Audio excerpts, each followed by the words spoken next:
the statement. Dr. James Humphries. Present. Ms. Parazoni. Here. Ms. Farmington. Present. Mr. Tackett. Here. Mr. Webster. Mr. Webster is excused this evening. Okay, if we will stand for a pledge of allegiance. I pledge allegiance to the flag of the United States of America and to the republic for which it stands, one nation, under God, indivisible, with liberty and justice for all.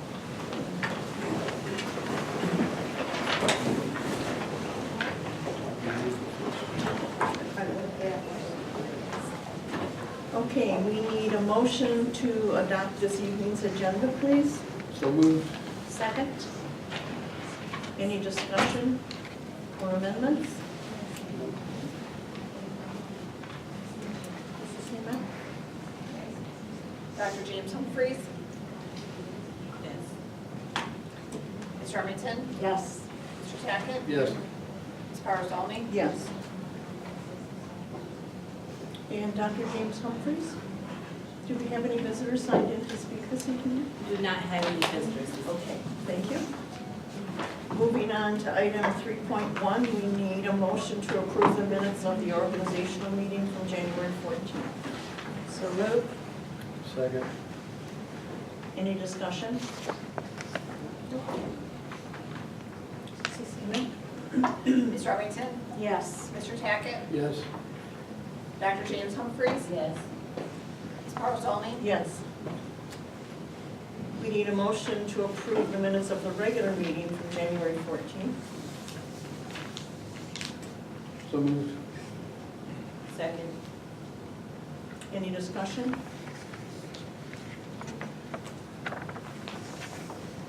Mr. Tackett. Yes. Dr. James Humphries. Yes. Ms. Farmington. Yes. Ms. Parazoni. Yes. We need a motion to approve the minutes of the work session from January 17th. So moved. Second. Any discussion?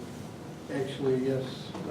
My last name is misspelled in 1.1. Not that it really matters, but it should be right.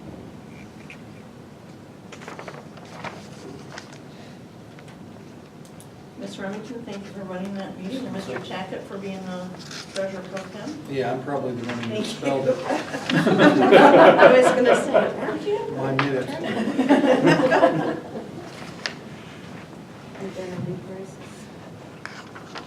Any other questions or comments? Dr. James Humphries. Yes. Ms. Farmington. Yes. Mr. Tackett. Yes. Ms. Parazoni. Abstain. And Dr. Engelhardt, presentation, please. Yes, first I'll ask Mrs. Camper to facilitate. We have a couple of Writer of the Week award winners to recognize them.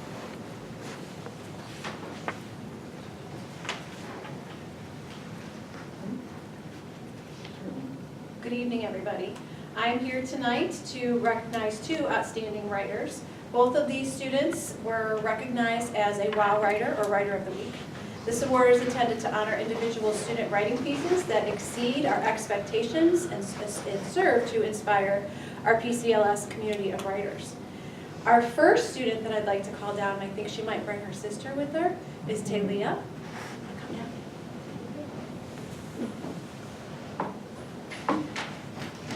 Talia is a first grader at Maple Elementary School. Her teacher, Miss Paula Falcone, submitted her story because of its imagination, detail, and writing and pictures. And it is a very long story. I have the whole thing here, it's several pages. Talia's going to read the first 2 pages for us. Come on around. Don't just be right here. I'll stand right by you. Start right here. I can all hear us, so start right here.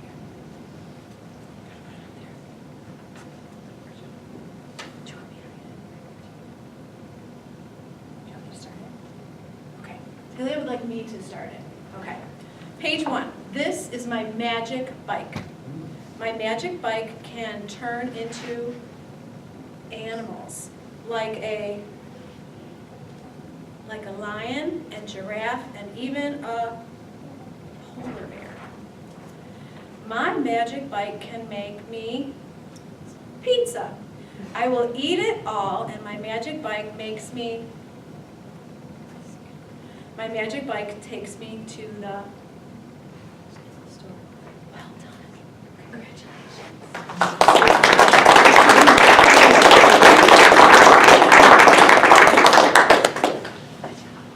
Thank you. Thank you, Talia. And big sister, what's your first name, honey? Myra. Okay, moral support. Nice job. Very good story. Nice illustrations Yes. from what I could Yes, kind very of nice. see. The whole story, we do post them still on the district website, so you can read the whole story on the district website. All right, our second WOW reader tonight is Caden. Caden's teacher, Mrs. Rosendahl, submitted his essay because, quote, he had been determined to create a great essay and had gotten better with each one. In this essay, he was able to organize and elaborate an essay to explain his New Year's resolutions. Come on down, Caden.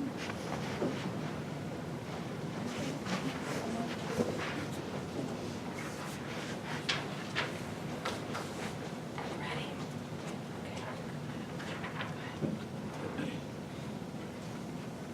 Okay.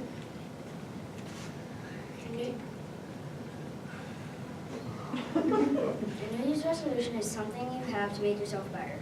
My resolutions are to get better at basketball, work on my handwriting, and have more patience. The resolution I will be telling you about is getting better at basketball because I will need to if my team wants me to be any good. The reasons for my resolution are all pretty simple. One of the reasons are my team might need me in a tight situation. Also, basketball is my favorite sport, so being in the NBA is one of my goals in life. When I am playing at school and I miss a shot, I don't want to feel down on myself for missing. I have a plan to achieve my goal. I'm going to practice as much as I can and even have someone to practice with me. I could even do drills if it is nice outside. At home, I can do dribbling drills for at least 30 minutes a day instead of playing video games all day. I could also play during recess at school. There are challenges that could prevent me from achieving my goal. Not getting good grades could get me kicked out of a basketball team, so instead of always focusing on basketball, I can also focus on my schoolwork. If I don't practice enough, I wouldn't be able to make shots or dribble well, so I have to make sure I practice enough, but not too much because that could tire me out. I'm afraid that I could get hurt, so I'm going to be very careful while playing basketball. I can achieve my goal, and if I do, it will be amazing because I can actually prove myself to my teammates. If someone else was starting a resolution, I would tell them to have it be something they know or think they can do.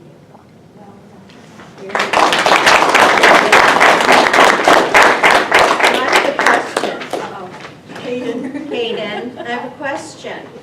How are you coming with your resolution? How's practice? I was good. It's good. Can you see improvement? Yeah. And who's your, go ahead. No, and grades are still up there? You found a good balance? Excellent. And who's your favorite NBA team? The Oklahoma City Thunder. Oklahoma. Thank you, everyone. Very good. So Caden, that was really well written and presented, and I'll say that you probably approach goals and challenges probably a lot better than a lot of adults that I know. So that's excellent. And Talia, I'd love to know where I can get one of those bikes. Magic bike. So excellent job. Thank you very much for your hard work and for sharing tonight. And families, thank you for your support. The other presentation we have tonight is, I want to introduce Doug Lewis and Jim Fodor from the city of Painesville, and they've been appointed or volunteered Or drafted. Combination of all three. as city liaisons for the district. So I'd like the opportunity to introduce them and have them say a couple words about what that role means. Hi, thank you for having us. My name is Doug Lewis with the City of Painesville, and I'm the Assistant City Manager and Community Development Director. One of the things that Council has recently done is establish their goals and objectives. And in establishing their strategic goals and objectives, there are a number of things that we will be working on in the near future. We're here to talk about one of those things, and under strategic objective number 2, which is strengthen community communications and engagement, which we're working into. One of those is develop a framework for an ambassador program. And one of the things that we saw, or council has seen, is that we need to be working more closely with our organizations within the community, whether that be volunteer groups, churches, schools, just a variety of different groups within the community that can help us improve the city of Painesville. Jim and I are the ambassadors to the schools. We did volunteer for that position. So we just wanted to come tonight, really introduce ourselves, let you know that we are available if you do have any questions, concerns. I know that we've been working very well together lately, and there's been a lot of communication between the city and the schools. We want to continue that. Since we are the ambassadors, we're aware of those communications. But if anything else happens to come up where you have questions, problems, let us know. We will communicate that back with the administration and work with you to resolve those, to hopefully resolve any issues. And I think one of the main parts is with the strategic plan, and I think that's one thing that would be good if our organization and your organization sat down with their strategic plans and see how they kind of overlaid and matched and where we connected. Because we have a lot of resources and personnel and capital projects and alike.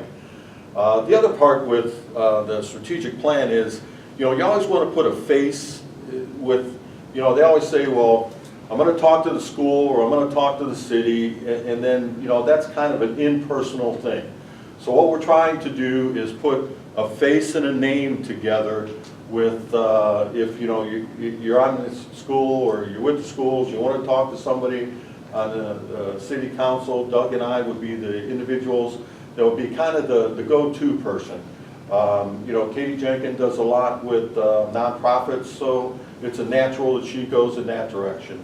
We have 3 individuals. Obviously business and economic development is huge, so with Tom, Nick, and Paul, those are excellent people to go to.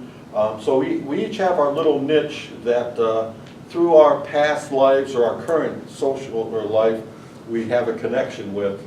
And we definitely look forward to working with the schools, because obviously, being those government organizations, we're here to try to improve and give hope for the future. And I think that in 2 areas, the city does kind of the sticks and mortars with housing stock and roads and infrastructure. The schools, they do with the education and access to certificates. And so I think it's time we sit down and we start talking together to see how we can bring the 2 institutions together and move the city forward. And I think that's the important thing with the ambassador program, is we will be reaching out to these various organizations, as Jim said, whether it's economic development, the schools, volunteer groups, those types of things, and see how we can work together to improve the community. And we appreciate your time. Thank you. I will give Josh my cards if you'd like to. We thought maybe we'd start off by seeing if Josh and Doug and maybe myself and Katie, Deb, or not, any of the board members would like to sit down and have a cup of coffee. We bring out strategic plans, and we use that as kind of a, jumping point to get into this. I would like to do that. Yeah, absolutely. Okay, Happy to do it. sounds good. Thank Thank you you. both Look very forward much to for working being with you. here. And Dr. Engelhardt has really done a wonderful job of reaching out to both the city and the police department, in working together. So, I do believe we're in a position where we're all on the same page with kind of our visions for the community and for the future, and just the iron is hot right now in terms of kind of building momentum to continue to really rapidly move forward. So we appreciate those relationships very Yes. much. And yeah, I'll get in touch and we'll get something on the calendar here as soon as possible. Okay. If we do make it agendas for the meeting, we may have to use larger font than your agenda schedule here. I haven't brought my glasses out here, but I know I'm due for my eye checkup, but I might need another one. we agree. That's why we have these. Yes. But thank you both for being here. I appreciate Thank it. you.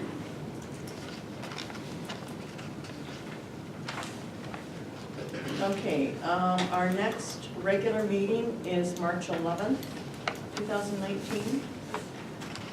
And now, item number 6.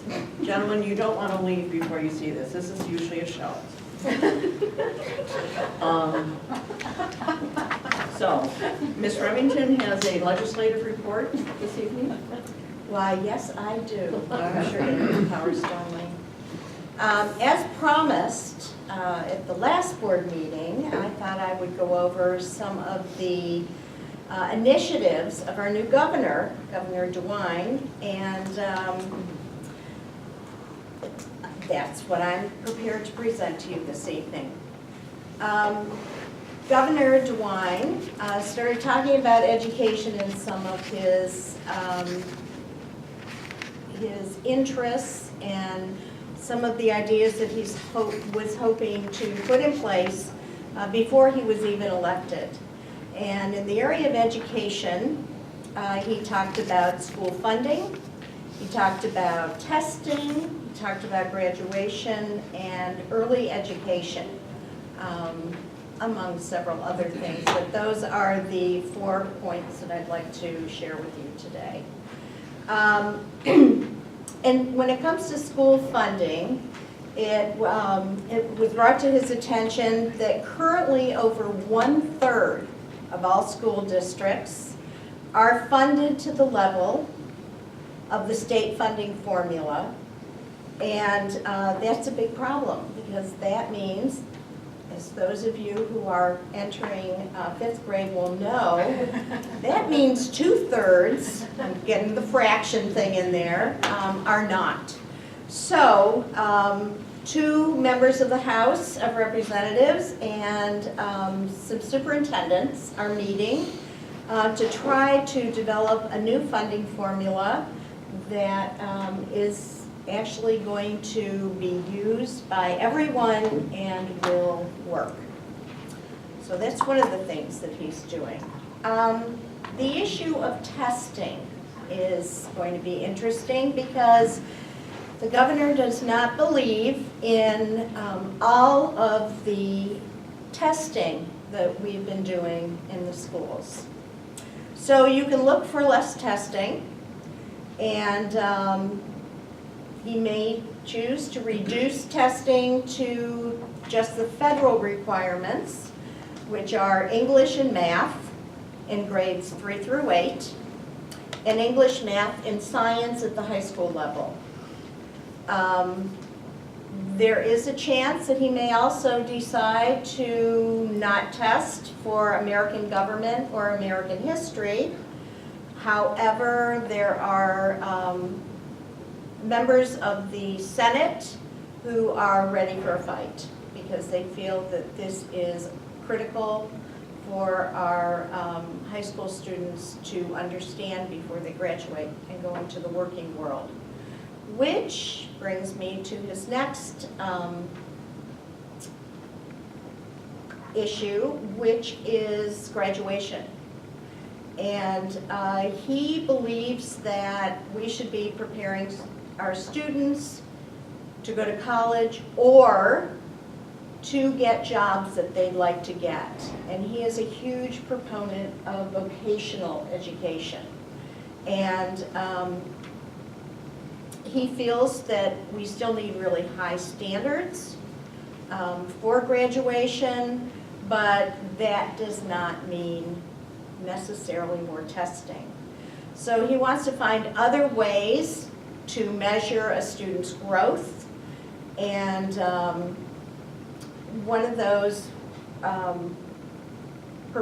things that he'd like to do is to rely more on hands-on vocational training, so that when our students who choose not to go to college or perhaps are not college material can go into a job where they are not just flipping burgers, but they actually have a skill set, and they can have a successful life, making a good living, and he's all for that. And last thing, DeWine is very concerned about the poor and disabled Ohioans. And part of that brings up an initiative that he wants to find a way to boost our efforts for access to preschool and mental health services for our Ohio children. So you will see a change in funding, a change in testing, more emphasis on vocational education, and an emphasis on trying to get all our young children into quality preschool programs that will prepare them to start their journey through school, okay, through graduation. And that's all I have for you this evening. And until next month, I bid you adieu. Okay, questions or comments? No? None? Okay. Thank you. Communications director. Am I Blackford? No, fine. No, thank you. Okay, item number 7, the treasurer's consent agenda. We need a motion, please. So moved. Second. Is this on? Okay, the first item under the consent agenda is 2 donations that were presented to Harvey. One was for just the high school in general, and the other one was for the music program. The second item that I have are 2 fund transfers. One is the annual transfer that we make every year. It's from the permanent improvement fund to our building maintenance fund to maintain our new buildings. We do that once a year, every year. And then the second transfer is we had some carryover funds and a grant from last fiscal year, and I have to track them every year, so I have to transfer those by board approval from one grant fund to this current year grant fund. So those are the 2 transfers that are listed. 7.3 are the appropriations. I need to amend our appropriations. We had a lot of grants come through that we didn't have knowledge of at the beginning of the year. Some of the funds had changed on me, and we approved our appropriations by fund. So at one point, ODE said, okay, this is going to be in 599. Like, nope, it's in 499 now. And so we kind of juggled some things around, and so I have to amend the appropriations. So some funds remain the same, some of them increase, some of them decrease, whatever the case may be. And those are the 3 items that I have. Any questions? Did we come out ahead Yes. in appropriations? Yes, we are definitely getting more money. Excellent. Yep.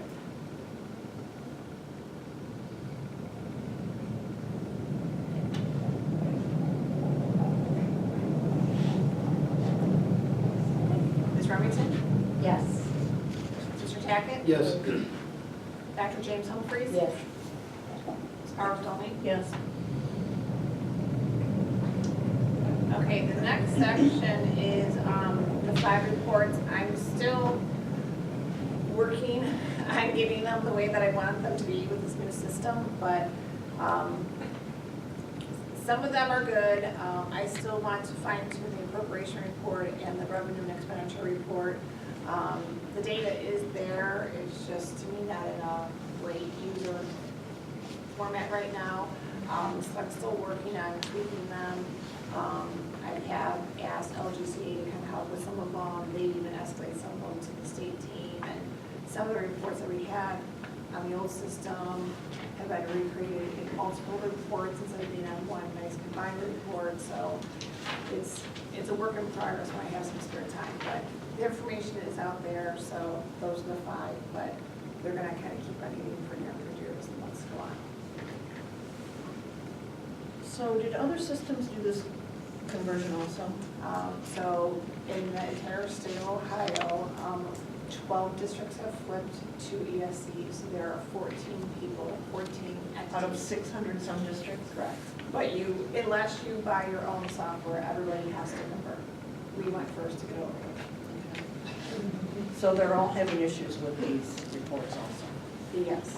And you can customize and write reports, so we often write reports too, which is new to us too. So we're learning how to code. Okay.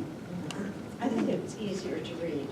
Yes, I do like the printouts. I- It's definitely, the fonts are much bigger than, they used to be, like an old fashioned, computer report, but they are much nicer to read. It's just getting the information the way that I want it to be. Thank you, Mrs. Seaman. Dr. Engelhardt, okay, so for the superintendent's consent agenda, we need a motion, please. So moved. Second. Okay, 9.1, we have disposals. 9.2 is the establishment of a community outreach committee in addition to our 3 existing committees. 9.3 is a payment in lieu of transportation. 9.4 are college credit plus agreements. 9.5 is an MOU between the district and the Painesville Police Department. 9.6 is a turf replacement proposal from AstroTurf. 9.7 is an overnight athletic trip. 9.8 is an out-of-state band trip. 9.9 is an agreement with Bobbinsville and Perrysville. And 9.10 is an agreement with Lorraine City Schools. Questions and comments? I have a comment. I would love to see everyone's request for trips be as neatly typed out as Mr. Jones? this one's. Yes. Well, no, Miss, Both of no, them. both of them, no, but, right, the overnight baseball trip. I could read it and I knew what it said, it was really very nicely done, so. Just thought I'd comment on that. Dr. Engelhardt, I have a couple questions about the SRO item. So according to this, we would continue to have a full-time SRO at Harvey, and this indicates a part-time SRO at Heritage. I thought we were moving towards full-time. That's the intent. Okay. It does say part-time. In truth, the intent of the MOU is not to delineate the labor terms of the agreement. Okay. The intent of the MOU is to define the role and the lines of responsibility with it. That's actually, I apologize for the oversight on this, that's something that I need to revise. It's not necessary to make reference to the specific number of officers or Okay. FTEs. Okay. So that's something that I will need to strike from the document. Okay. Now, this also said, and we had discussed this a few years ago, that Painesville City Schools would be somehow involved in the hiring of the officer. How will that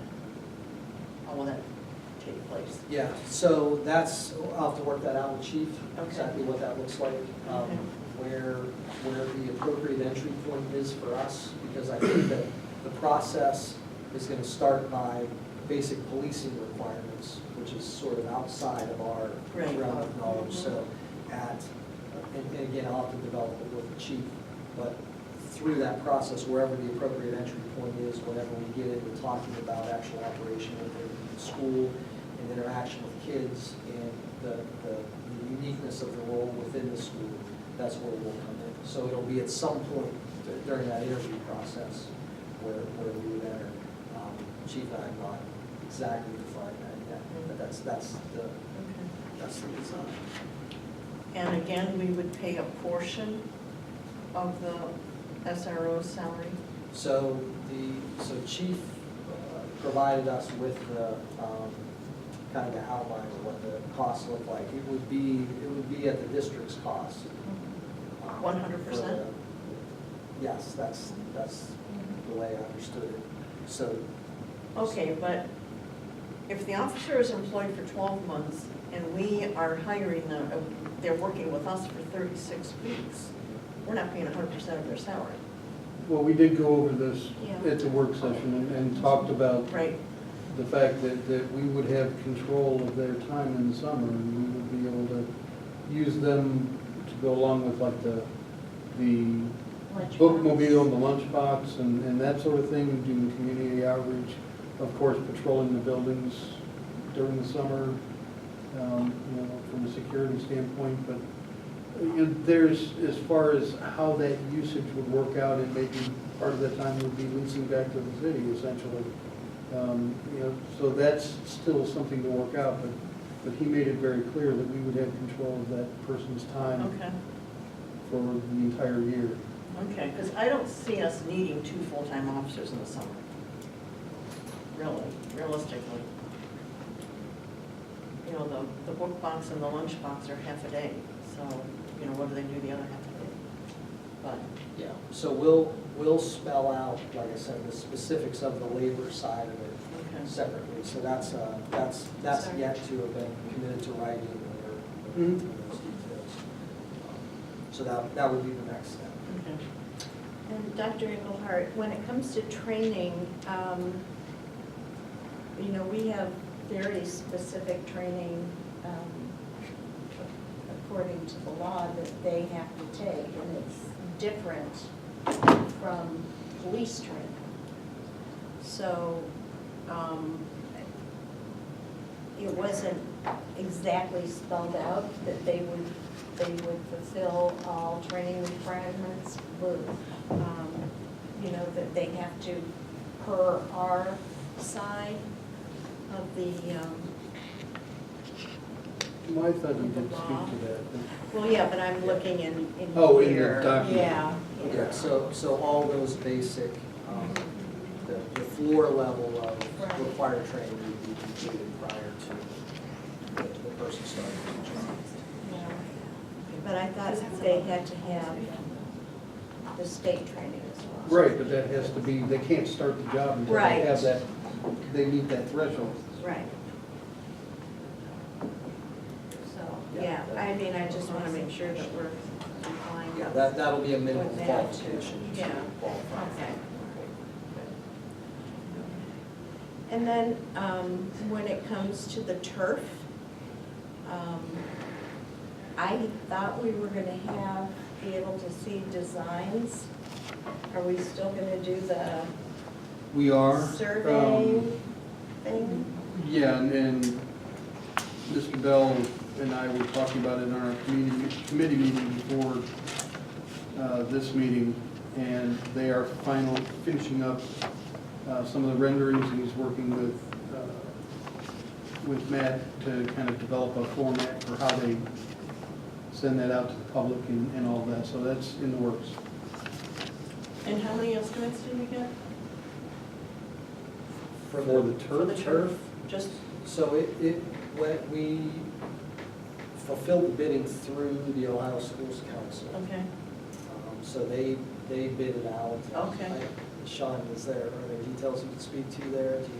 We initially looked, we had talked to some other companies and had some ballpark estimates, and it's a little cheaper than what other bids we had received. It's Okay. actually a bit cheaper, maybe $25,000 cheaper. Okay, So, that's significant. yeah, it's right in where it should be. Going through that bidding, I can't remember what they're called now, alliance, or allows us to control the project a lot better than just taking the lowest bidder. We can, Okay. yeah, better deal for us. And because we still have the agreement with Lake Erie, we're doing the lacrosse striping and these, what else did it say here? So some of that is, we're going to change a little bit. We're gonna do like a change order. I think what we're gonna do is just hash marks. He was itemizing what that cost might represent, but I believe we're doing hash marks instead of full lines, things like that that will reduce our cost a bit more.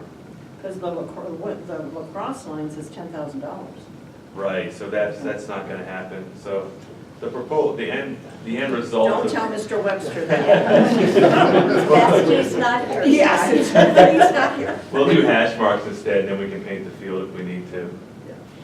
Okay. Yeah. So it'll be cheaper than that, so. There are other places that paint, you can paint and remove additional lines. So we asked them to break those costs out from the total price, so that when it comes time to talking about cost sharing, possible Okay. cost sharing moving forward, we'll know Okay. kind of whose costs are whose. And I have one other question, I'm sorry, but the band overnight trip. I noticed that there are only male chaperones. And I know we have male and female band members. And I'm just wondering if that's wise. Yeah, I don't think it is, but, unless I missed it somewhere, but I don't think I did. Well, I know in the past they've had both male and female. Right, chaperones. Yeah, I do know that, but That he surprises me a listed little bit. for, wait a second, Amir, Mr. Amos, and Mr. Farron? Yeah. Is that? I'm sorry, it's so tiny. Well, those are the Um, staff members. Yeah, but then there are also, I don't see any other, Nurse Rob and Jonathan McLean, you're correct. yeah, there are 4. So, Correct, but those aren't the chaperones per se. Oh, that's to administer. That's authorization for for medicine. non-prescribed medicines. Yes. All right, well, I just would like to make sure that we do have yeah. female chaperones. Anytime we have young women going on a field trip, I think it's important. Yeah, it is, while I don't know who the chaperones are at this time, I'll follow up on that. It's always been our practice Right, to I have just chaperones for those didn't trips. see anyone mentioned, and so I just wanted to. Okay, that's it. No more questions. I'll follow up with that. Thank you. Dr. Engelhardt, I don't have a question about this. I have asked in the past, and I would still like, if we are getting a full-time SRO, to consider someone that is bilingual. And that was brought up also at the work Yeah. session. You know, and it's certainly a goal that the police department has. They try to do that just on their regular staff. Doesn't mean that's I understand. an availability. That's certainly a priority for them. Yeah, obviously a high value to us. I'm not certain with regard to the, how much latitude there is as far as posting preferred qualifications or necessary qualifications. That I have to learn that on their end. Yeah, certainly something we want, I think, to Mr. Tack's point, certainly something the city wants as well. Okay. So I'll advocate for that and see to what extent we can make that a priority. Thank you. But we also know that that narrows the It pool does. significantly. It does. So, Okay. Anything else? Mrs. Sanders? Mr. Tackett? Yes. Dr. James Humphries? Yes. Ms. Remington? Yes. Ms. Parzoni? Yes.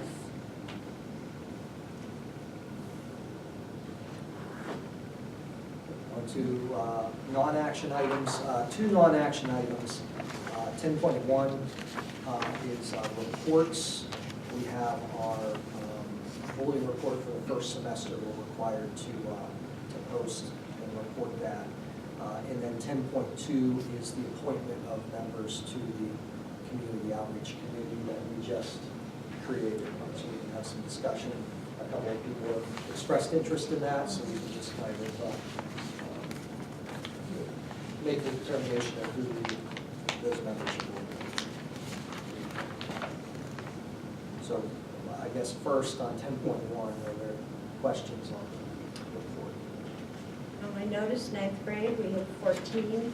Are those repeat offenders? Is it a repeat offender? Yeah, Or so- is it 14 different people? Yeah, so that's an unusually high number Yeah, that's that we see right, in these that's numbers. high. What we had in the fall is we had a couple of kind of higher profile incidents that involved multiple students. So there are, I'm pretty certain, some multiple offenders among those 14 cases. But like I said, it was an anomaly in that we had a couple of harassment situations that we had to deal with, that there were many students involved. And how do you handle those when it's a group of students? Do you get them all together? Do you call parents in? Do you get them counseling? What? Yeah, so, I mean, in terms of, if we're talking about bullying or harassment, we're talking about a repeated or sustained behavior. So that, there's been follow-up along the way. So by the time we get to that point, we're looking at certainly disciplinary intervention. There should be intervention that goes along with that as well. Not only for the victim in the incidences, but also for the perpetrators.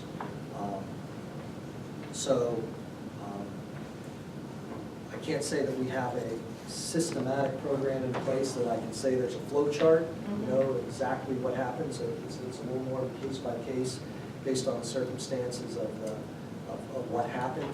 But we have at least our counselors, if it doesn't rise to the level of involving Crossroads or outside agencies, at least our counselors who touch base with those kids. Are the parents made aware of what's going on? Yeah. Okay.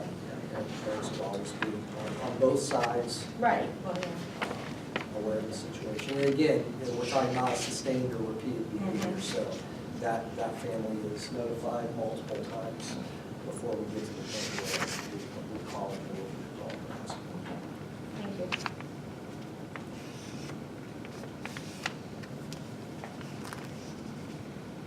Anything else on that report? So I've had Mr. Tackett and Ms. Remington express interest in the Community Outreach Committee.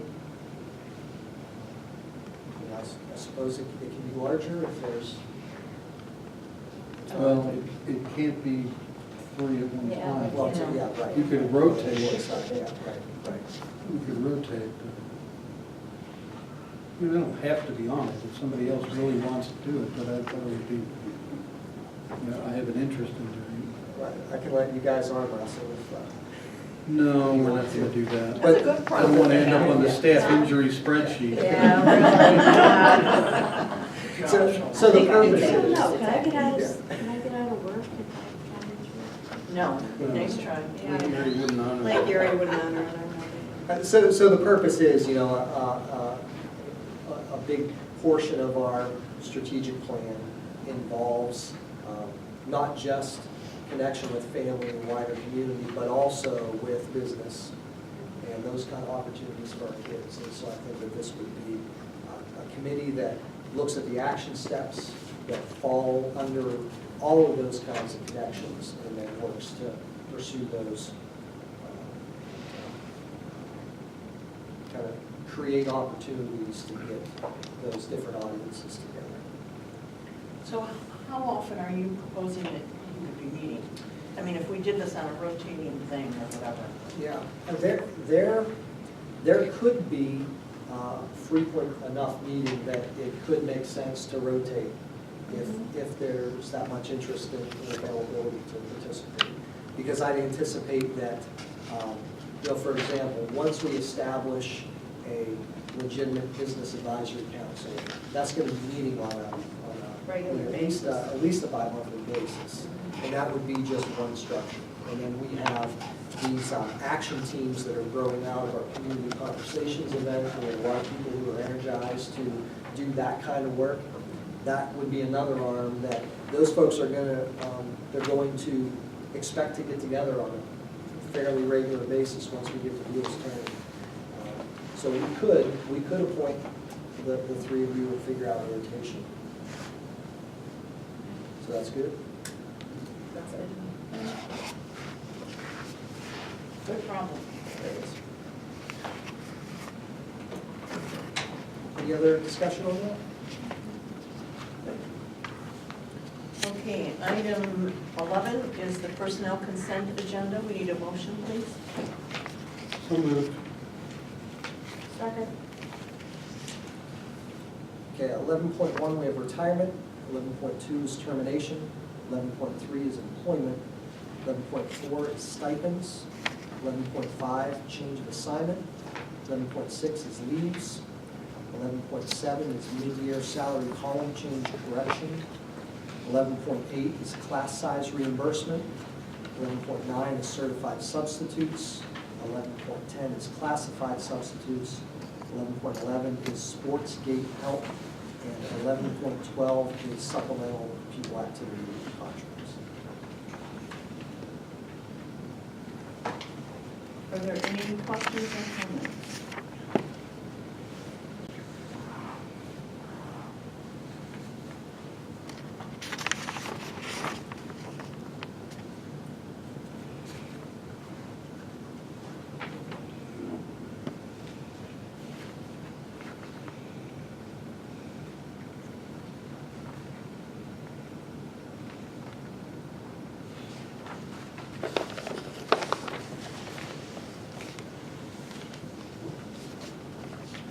I do have one. So with the change of assignment here, with the board office secretary moving to Maple, does that mean that we're not going to have a board office secretary in that position to greet?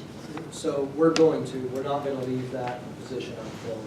Okay. We did, for a period of time, going back a few years ago, we had nobody there. It's not the way to run an office. And we've also shifted some responsibilities to that desk that are important to continue to maintain. So we will be filling it. However, we're looking at moving to a half-time position and then reallocating some of the resources we already have in the office to cover the other half of it. Okay. So we're going to attempt to do that so that we can return back to our staffing levels that we've had several years ago, and try to take advantage of the opportunity to see if we can maintain our current levels of productivity, perhaps with a half fewer. It was nice having a bilingual person greet as a greeter. Yes. Okay. Any other questions or comments? Mrs. Seaman, please. Dr. James Humphries, Yes. Ms. Remington, Yes. Mr. Tackett, Yes. Ms. Parzoni. Yes. Item 12, we need a motion for professional visits. So moved. Second. 12.1, we have professional visits taken from the general fund, and 12.2, we have professional visits taken from grant funds.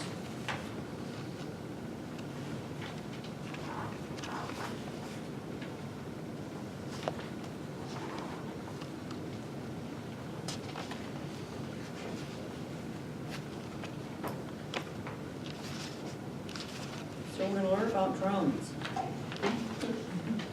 Yes, actually, Mr. Cummings has participated in a couple of opportunities for training. It's a lot of coding-based activities, hands-on activities with robotics and things like drones. So some potential for some really engaging activity.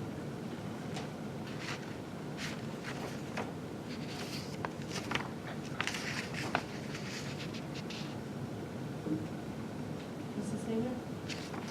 Ms. Remington? Yes. Mr. Tackett? Abstain. Dr. James Humphries? Yes. Ms. Parazzoni? Yes. Dr. James Humphries, do we have anyone that is signed in to speak? No one decided. Okay. So moving on to item 14, recognizing positive moments and/or events. One thing that I have to share is that we recently were awarded through a competitive grant from the Cleveland Foundation funds to establish a family resource center here at the high school. So that's, our family resource center is located at Elm Street Elementary for the past 4 years. We've been able to provide a lot of services and supports to our families.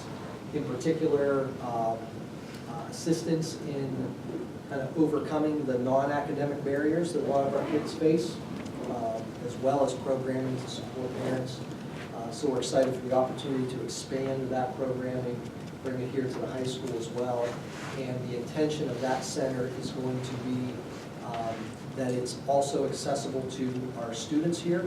So when we talk about college and career preparation and assistance with applications and networks and possibly internships and all those kinds of things, we're hoping to be able to take advantage of the location here at the high school to be able to support those things too.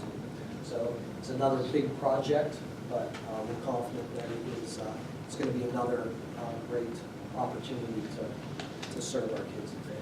Providing support, finding scholarships, and that sort of thing. Yeah, so the guidance office still does what they do. They do a Absolutely. great job They do. with all that stuff. But that's But it's a lot of work. possibly some assistance with some of those things as well. So we'll be posting up,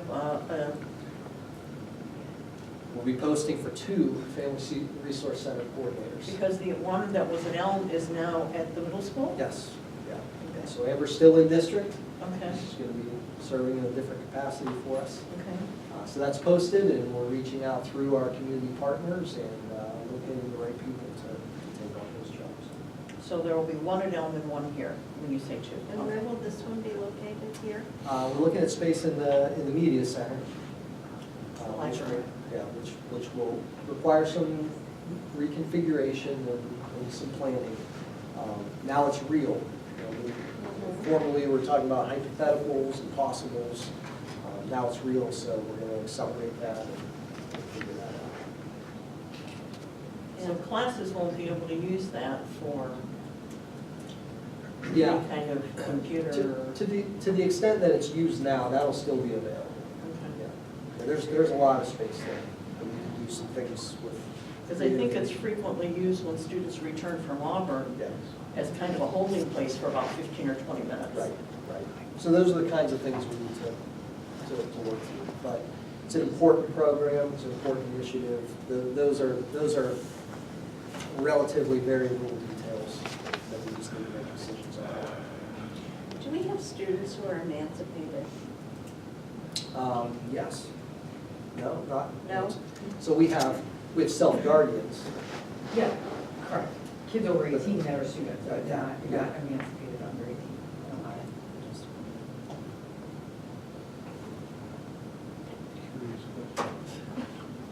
And we have kids that are, unaccompanied under 18, but they're not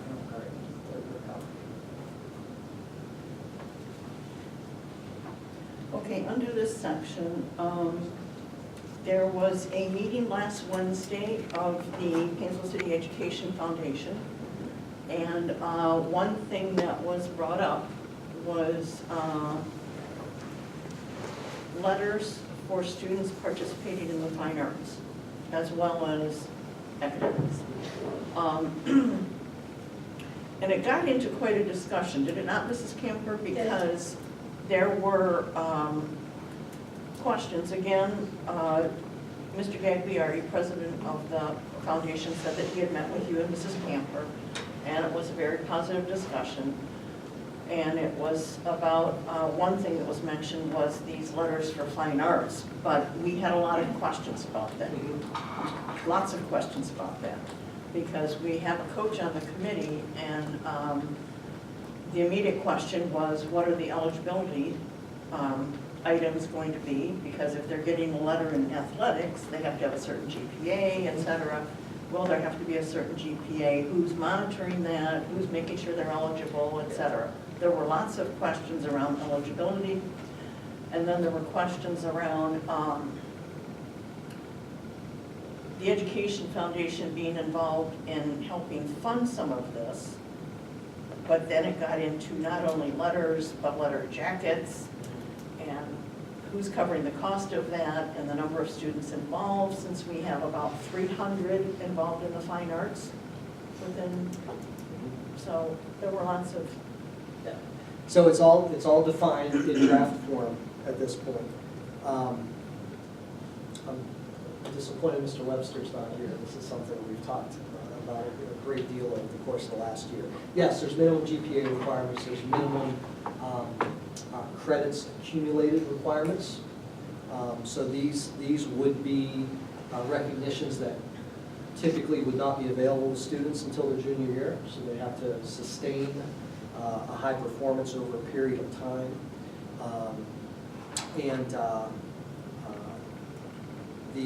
The way that it would be presented is students, for these particular letters, students would submit an application for them. Because we know that one of the things that I've heard is in the past, when they awarded arts letters, we gave them out to a lot of kids who didn't want them or didn't care about them. While there were others who really did want them and really did care about them. One of the criticisms was, we hand them out and then we find them laying around. So what the application process allows us to do is award them to the kids who want them, as well as to be able to plan for how many we need to kind of manage all of that. So I would offer, it's a great opportunity to recognize even more those kids who excel in things other than athletics. It's another good way to feed school spirit, visible school spirit. Yeah, I mean, as far as the details about how it's going to be funded and those kinds of things, those are easily addressed details at this point. Well, our concern was, the one fundraiser we do is this golf outing, which doesn't generate a whole lot of money. So. We aren't a part of the National Thespian. Not to my knowledge.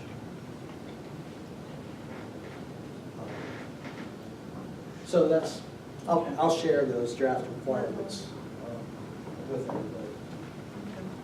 But it's nice, like I said, nice opportunity to honor those kids as well. Do we have academic letters as well?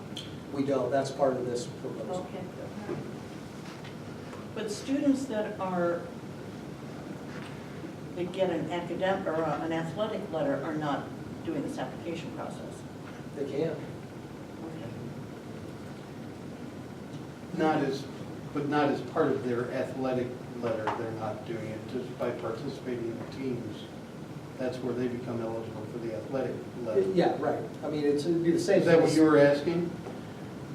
No, when you said that students would apply for an academic letter, they're not applying for an athletic letter. So because another part of the discussion was, in athletics, that's outside of the curriculum. And band or choir, that's within the curriculum. So, you know, what about the criteria for that, if it's included in the regular school day? Yeah, I don't know, it's achievement. Okay. It's school achievement, it's Okay. achieving, excelling in the school and recognizing. We were that. just brainstorming. It's not, I mean, I think it's fair to say most other districts do this. Okay, We're one of the very few out here who don't recognize it as this one. okay. If you participate in a certain way, it's not just for everyone who participates.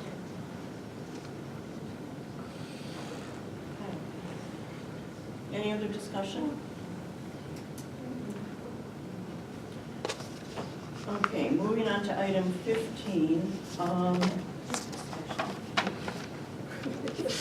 For purposes of accountability and transparency, I would just like to make a statement regarding an item we acted on at a previous meeting, which was the girls' basketball arbitration settlement.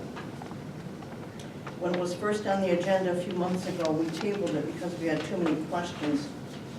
When it was put before us the following month, we approved it. We've had a long-standing positive relationship with the Painesville City Teachers Association, and our vote of approval was a violation of their contract. So next time, we will ask more questions, we'll require more clarification, and if necessary, we'll seek legal counsel prior to any kind of a decision.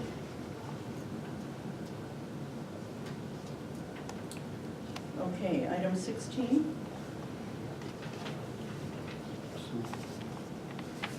So this is just a statement? Yes. There's not really discussion? Okay. Right. I'm just gonna read it.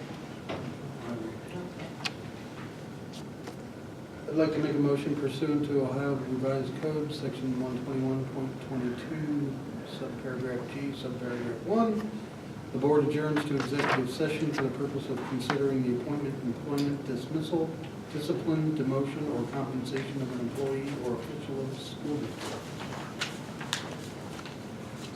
Do we need a second? I mean, we need a second. I will Do we have a second. second? Yeah.